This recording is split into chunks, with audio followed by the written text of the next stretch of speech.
Bruxelles tape un grand coup contre Amazon et Apple. Et la Commission européenne s'en prend aux deux pays coupables d'aider les géants américains à payer moins d'impôts, l'Irlande et le Luxembourg. Le Luxembourg va devoir récupérer 250 millions offerts en quelque sorte à Amazon. Quant à l'Irlande, elle est carrément traduite en justice.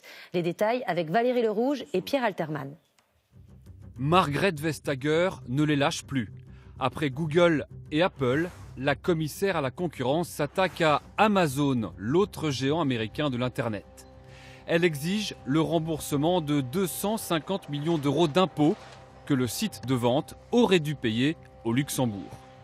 Car Amazon rapatrie tout ce qu'il gagne en France, en Espagne ou en Italie à son siège du Luxembourg.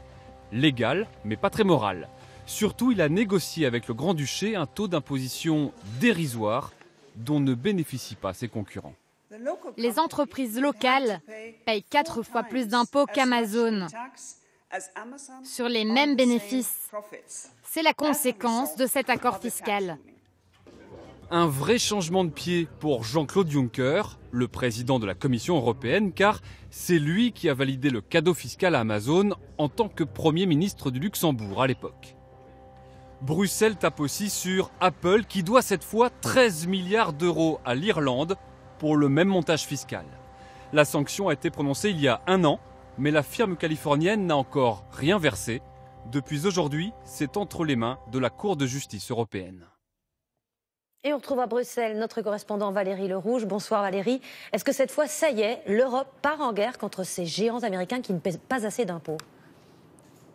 Oui, Bruxelles sort l'artillerie lourde contre ces géants américains du net et elle aime le faire savoir car ce qui était toléré pendant des années n'est plus accepté ni par l'opinion publique ni par les politiques.